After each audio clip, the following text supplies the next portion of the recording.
प्रिय विद्यार्थियों, आज हम पैरामीशियम का आवास, स्वभाव और संरचना के बारे में चर्चा करेंगे।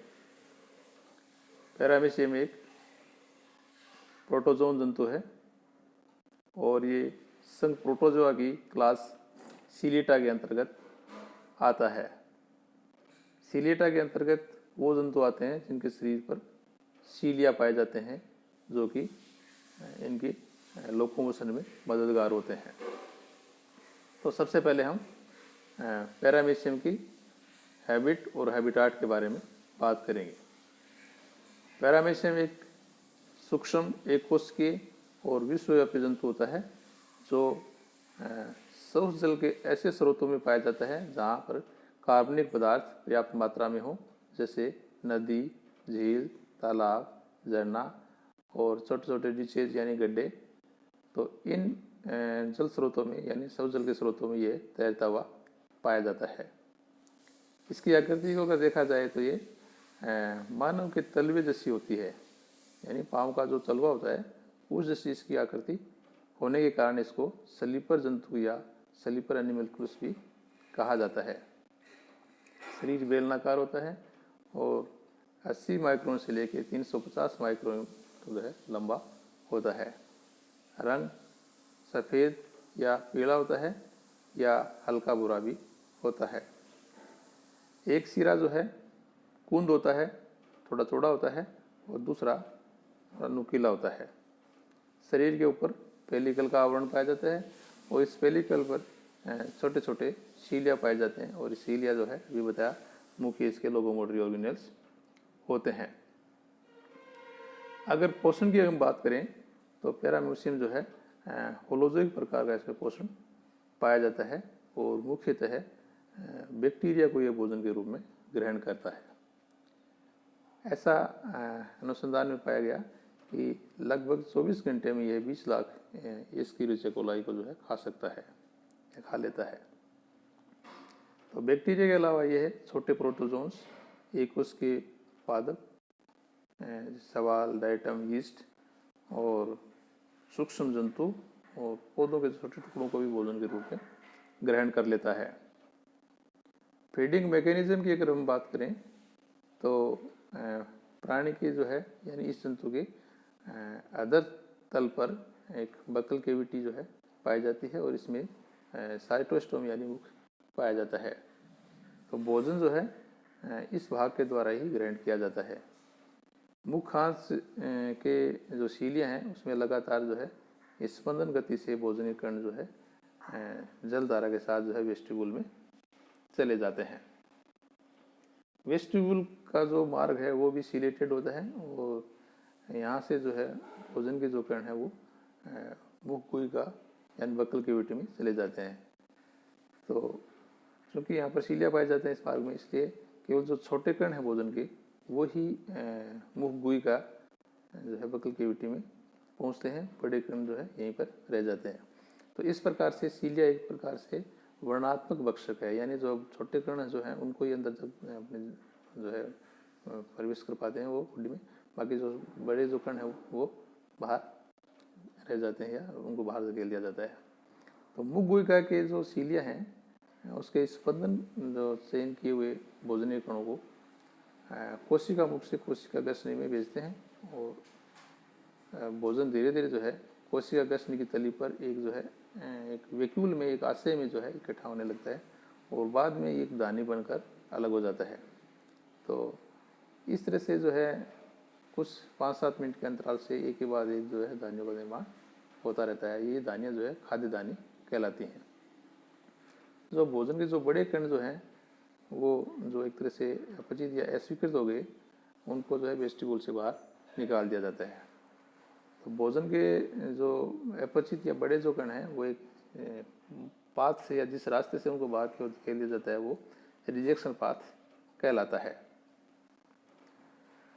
अब हम पाचन क्रिया की अगर बात करें तो प्रत्येक जो खाद्य दानी है उसके अंदर भोजन के कणों के चारों ओर जल पाया जाता है और जो है अंतर्जीवी की जो है स्लो और एक लगातार जो मूवमेंट है उससे खाद्य दानी में जो है एक निश्चित मार्ग से जो है शरीर के चारों ओर एक चक्कर लगाती है, यानी खाद्य दानी जो है यूजुअली में चक्कर लगाती रहती है। वो मूवमेंट है स्लो होता है लेकिन ये नियमित रूप से चलता रहता है। और इस प्रकार का जो साइकिल है वो जीवद्रीय भ्रमण या साइक्लोसिस कहलाता है।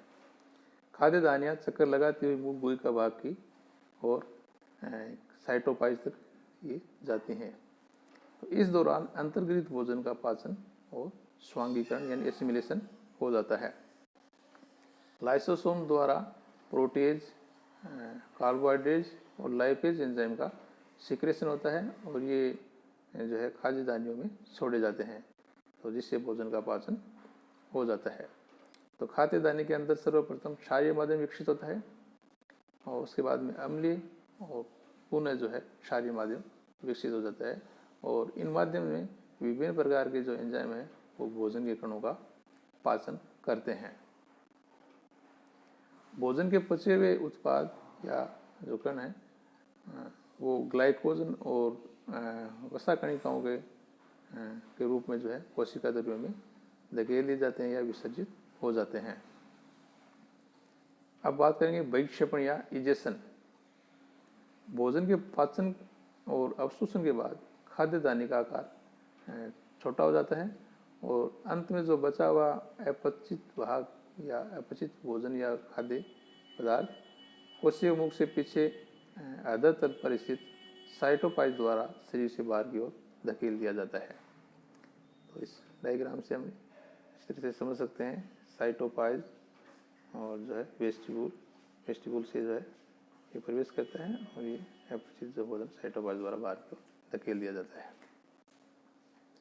अब हम पैरामीशियम की स्ट्रक्चर और फंक्शन की अगर बात करें तो जैसे हमने पहले भी जानकारी दी है कि पैरामीशियम स्लिपर आकार का और या तरकुनुमा जो आकार का जीव होता है और इसकी अगर आकृति अगर देखें तो मानव के तलवे जैसी होने के कारण इसको स्लीपर एनिमल भी कहा जाता है। ये भी बताया था कि शरीर लंबा होता है और शरीर का एक भाग, एक सिरा जो है वो कुंद होता है, थोड़ा ब्लंट होता है और गोलाकार हो सकता है, दूसरा जो है थोड़ा नुकीला होता है।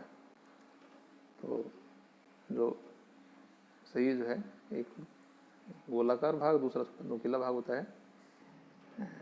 शरीर के अधर तल पर जो एक तरह से ओरल सरफेस या वेंट्रल सरफेस भी कहलाती है मुख होता है और उसके विपरीत जो है अबोरल सरफेस की जा सकती है। यानी शरीर को जो है एक तो ओरल और अबोरल भाग में बांटा जा सकता है अध्ययन की दृष्टि से। तो इसके जो अधर तल पर एक तिरछा और शीर्षला गर्त पाया जाता है और जिसको ओरल ग्रू कहा जाता है। शरीर के मध्य से मध्य भाग में लगभग ये खांच जो है या ग्रू जो है पाया जाता है, ओरल ग्रू, और अगले सिरे के बाएं पार्श्व तक ये फैला होता है। मुख खांच पीछे की ओर कुछ गहरी होकर शंक्वाकार तुंबिका या वेस्टिब्यूल बनाती है। शंकुनुमा संरचना की ये तुंबिका बनाती है या जिसको वेस्टिब्यूल कहते हैं वो बनाती है। तो ये तुंबिका पीछे की ओर बक्कल कैविटी में खुलती है और जिसमें एक तरह से साइटोस्टोम यानी मुख पाया जाता है। दूसरे शब्दों में अगर हम समझें तो पैरामीशियम में ओरल खांच अधर तल पर पाई जाती है और यह पीछे की ओर एक नली के समान मार्ग बनाती है जिसको जो है वेस्टिब्यूल या नलाकार कोष कहा जाता है। यह एक चौड़ी नलाकार बक्कल गुहा में खुलता है और बक्कल गुहा एक छोटे छिद्र द्वारा संकरे साइटोफेनिक्स में खुलती है। तो इस छिद्र को साइटोस्टोम कहा जाता है। ये छोटा जो संकरा छिद्र होता है उसको साइटोस्टोम यानी मुख कहा जाता है। बक्कल गुहा में दाईं सीमा पर एक सीलिया की एक पंक्ति पाई जाती है, पक्षमाभु की एक पंक्ति पाई जाती है जिसे एंड्रोल कला कहा जाता है, एंड्रोल मेम्ब्रेन कहा जाता है। बाईं और पक्षमाभु की 4 पंक्तियों के 3 समूह पाए जाते हैं जो बक्कल गुहा के पिछले सिरे तक फैले होते हैं। ये पक्षमाभु पंक्तियाँ जो हैं एक तरह से महीन झिल्ली बनाती हैं। एंड्रोल कला से एक रिब्ड पेलिकल जो है कोशिका मुख तक फैली होती है। साइटोपाइज की बात करें तो पैरामीशियम के पश्च सिरे पर या उस सिरे के निकट जो है कोशिका मुख से कुछ पीछे की ओर तथा दाईं ओर एक्टोप्लाज्म तथा जो पेलिकल का एक छोटा सा भाग होता है और मल त्याग के समय इस भाग से जो छोटे भाग में एक छोटा जो है साइटोपाइज पाया जाता है या दिखाई देता है। इस डायग्राम से जो है हम इसकी स्ट्रक्चर को हम समझ सकते हैं। इसके जो है मध्य भाग में एक गर्त पाया जाता है और ये देखो जल धारा के साथ जो है भोज्य कण जल के साथ जो है वेस्टिब्यूल में प्रवेश कर रहे हैं। जो वाटर करंट है तो वाटर करंट के साथ ही जो है फूड पार्टिकल्स भी वेस्टिब्यूल में जा रहे हैं और जो छोटे जो कण हैं वो जो है एक तरह से सीलिया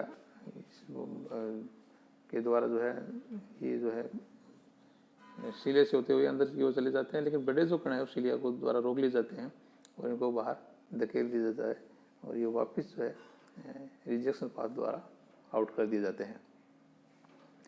तो ये जो है वेस्टिब्यूल से जो है छोटे जो भोजन के कण हैं वो फिर बक्कल कैविटी में आ जाते हैं और बक्कल कैविटी से ये साइटोस्टोम तक हो जाते हैं और फिर यहाँ पर जो है डाइजेस्टिव एंजाइम द्वारा इनको जो है पाचन इनका कर लिया जाता है।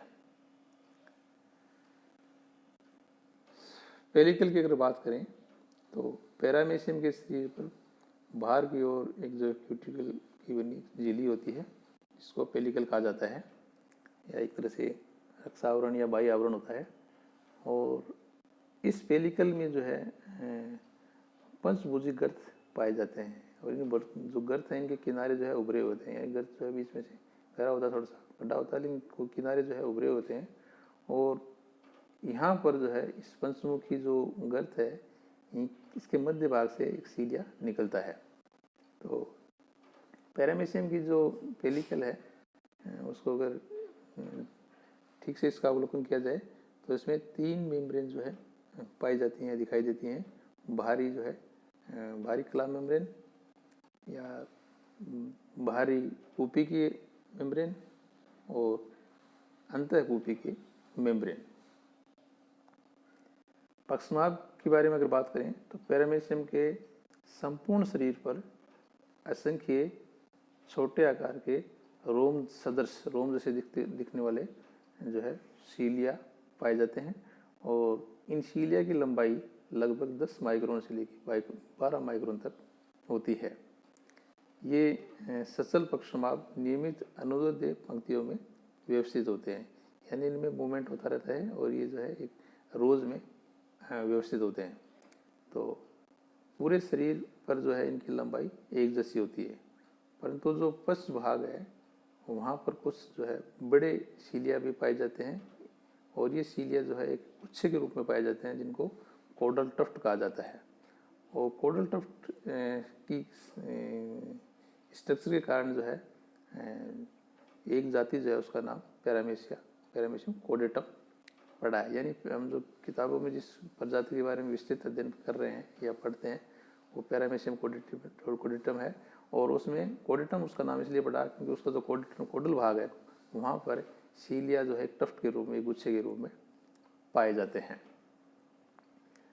अब इस स्ट्रक्चर से हम जो है समझ सकते हैं। यहाँ पर देखो बेसल बॉडी ऑफ सीलिया और ट्राइकोसिस्ट हैं, इंटरसीलियरी फाइब्रिल्स हैं, ट्राइकोसिस्ट ओपनिंग और ये जो है पेलिकल और पेलिकल का जो पेंटागोनल जो पार्ट है जिसके चारों तरफ उभार है उसके बीच से जो है सीलियम या सीलिया निकल रहा है। पैरामीशियम की आंतरिक संरचना की हम बात करें तो इसमें साइटोप्लाज्म पाया जाता है और ये जो पेलिकल है उसके ठीक नीचे जो है साइटोप्लाज्म पाया जाता है। साइटोप्लाज्म को भी हम 2 भागों में बांट कर इसका अध्ययन कर सकते हैं। एक होता है बहिर्द्रव्य यानी बाहर की ओर जो होता है परिधीय द्रव्य वो थोड़ा सा गाढ़ा होता है, स्वच्छ होता है और इसको एक्टोप्लाज्म भी कहा जाता है। तो एक्टोप्लाज्म भाग में अंतः पक्षमाभी तंत्र या ट्राइकोसिस जो है वो भी होती है। और जो भीतरी भाग होता है, जो कम गाढ़ा भाग होता है जीवद्रियों का, वो एंडोप्लाज्म कहलाता है। ये कणिकीय होता है और इसमें इस भाग में यानी एंडोप्लाज्म भाग में माइटोकॉन्ड्रिया, गोल्जी काय, राइबोसोम्स, क्रिस्टल्स, संसद भोजन कणिकाएं आदि पाई जाती हैं। इसके अलावा जो एंडोप्लाज्म है, यहाँ पर दो प्रकार के न्यूक्लियस भी पाए जाते हैं। एक बड़ा न्यूक्लियस जिसको मैक्रोन्यूक्लियस कहते हैं और दूसरा छोटा जिसको माइक्रोन्यूक्लियस कहते हैं। तो मैक्रोन्यूक्लियस वर्ग के समान होता है और इसमें डीएनए थोड़ा ज़्यादा होता है। ये सोमेटिक होता है और कोशिका की उपापचय क्रियाओं को नियंत्रित करता है। माइक्रोन्यूक्लियस जो है मैक्रोन्यूक्लियस की गर्त में स्थित होता है और गोलाकार होता है माइक्रोन्यूक्लियस। इसमें क्रोमोसोम की जो संख्या वो द्विगुणित होती है और ये मुख्यतः जनन जो क्रियाएं हैं उनको नियंत्रित करने में सहायक होता है, मददगार होता है। तो आज हमने पैरामीशियम की हैबिटाट और उसकी आंतरिक संरचना के बारे में सामान्य जानकारी प्राप्त की है। अब हम इसी में पैरामीशियम का जो लाइफ हिस्ट्री है, जो जीवन चक्र है, उसके बारे में हम बात करना चाहेंगे। तो पैरामीशियम के बारे में हमने सामान्य जानकारी हमें पता है कि इसमें लैंगिक और अलैंगिक दोनों प्रकार के जन पाए जाते हैं। तो जो है जीवन जो है किस प्रकार से ये जो है हमारा जीवन जो है प्रारंभ करता है, किस तरह से जीवन चलता है, इसके बारे में हम नेक्स्ट वीडियो में चर्चा करेंगे। Thank you.